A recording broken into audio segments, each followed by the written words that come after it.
નમસ્કાર દર્શક મિત્રો, દેશ અને દુનિયાના સુપરફાસ્ટ સમાચારમાં આપનું સ્વાગત છે। આજના તાજા અને સૌથી મોટા સમાચાર જાણીએ પહેલા ચેનલને સબસ્ક્રાઇબ કરી નાખજો। ખેડૂતો માટે માઠા સમાચાર। રાજ્યના ખેડૂતો માટે માઠા સમાચાર સામે આવ્યા છે, જેમાં રાજ્યમાં કમોસમી વરસાદની આગાહી કરવામાં આવી છે। તેમાં 1 માર્ચથી 3 માર્ચ દરમિયાન અમદાવાદમાં હળવા વરસાદની આગાહી છે।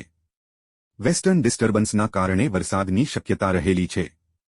1 માર્ચે બનાસકાંઠા, સાબરકાંઠા, અરવલ્લી, મહીસાગર, દાહોદ, છોટાઉદેપુર, સુરેન્દ્રનગર અને બોટાદમાં હળવા વરસાદની આગાહી પણ છે। તેમજ 2 માર્ચના રોજ વલસાડ, નવસારી અને સોમનાથમાં હળવા વરસાદની આગાહી છે। આજે માછીમારોને દરિયો ન ખેડવા સૂચના આપવામાં આવી છે। તેમજ રાજ્યમાં 45 કિમીની ઝડપે પવન ફૂંકાશે। તેમજ 2 દિવસ અમદાવાદ અન્ય જિલ્લાઓમાં વાદળછાયું વાતાવરણ રહેશે। હોળી પહેલા ગરીબોને 3 મોટી ભેટ। ચૂંટણી અને હોળી પહેલા ગરીબો માટે કેન્દ્ર સરકાર દ્વારા 3 મોટી જાહેરાત કરવામાં આવી છે। આ જાહેરાત અનુસાર ગરીબ અને મધ્યમ વર્ગના લોકોને સસ્તા ભાવે પ્રોડક્ટ મળશે, જે અંતર્ગત કેન્દ્ર સરકાર દ્વારા 3 પેકેજ બહાર પાડવામાં આવ્યા છે, જે અંતર્ગત ભારત આટા, ભારત રાઈસ તેમજ ભારત દાળના પેકેજ બહાર પાડવામાં આવ્યા છે। જ્યારે મિત્રો બજારની અંદર તેમની કિંમત 80 થી 150 રૂપિયાની વચ્ચે જોવા મળી રહી છે, પરંતુ સરકાર દ્વારા ગરીબો આ પેકેજ ખરીદી શકે એટલા માટે સસ્તા ભાવે બહાર પાડવામાં આવ્યા છે। રાશન કાર્ડ ધારકો આપે જ્ઞાન। છેલ્લા કેટલાક વર્ષોમાં સરકાર દ્વારા તમામ વિભાગોને કેવાયસી દ્વારા ગ્રાહકોના આધાર કાર્ડ સાથે લિંક કરવાનું કામ કરવામાં આવી રહ્યું છે।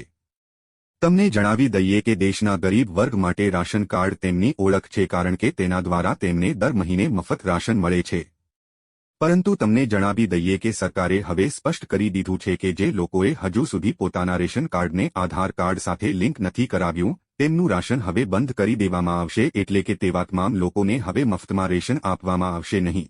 સરકારે તમારા રેશન કાર્ડને તમારા આધાર કાર્ડ સાથે લિંક કરવાની તારીખ 29 ફેબ્રુઆરી નક્કી કરી છે, અને તે પહેલા તમારે તમારા રેશન કાર્ડને તમારા આધાર કાર્ડ સાથે લિંક કરવું પડશે। આધાર કાર્ડમાં ફ્રીમાં થશે સુધારો।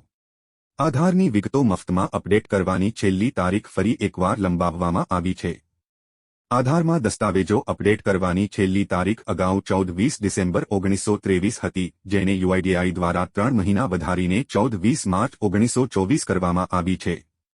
આ માટે સરકાર દ્વારા માય આધાર એપ્લિકેશન લોન્ચ કરવામાં આવી છે, જેથી જે મિત્રો આધાર કાર્ડમાં ઉંમર, સરનામું, જન્મ તારીખ, લિંગ, મોબાઈલ નંબર અને ઈમેલ જેવી માહિતી મફતમાં અપડેટ કરાવવા માંગતા હોય તે 14 માર્ચ 2024 પહેલા આ કાર્ય કરી શકે છે। અડધી કિંમતે ડીએપી ખાતર।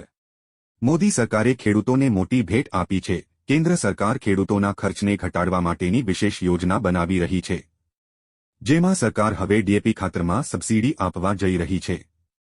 ઘણા લાંબા સમયથી સરકાર આ દિશામાં કામ કરી રહી હતી, જેમાં સરકારને સફળતા મળી છે।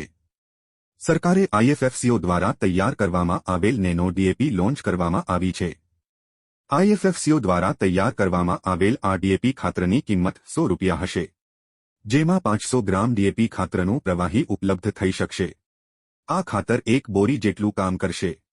હાલમાં ડીએપી ખાતરની બોરીની કિંમત 1350 છે, એટલે તેની સરખામણીએ આ ખાતર અડધા ભાવમાં પડશે, જેનો ખેડૂતોને સીધો ફાયદો થશે।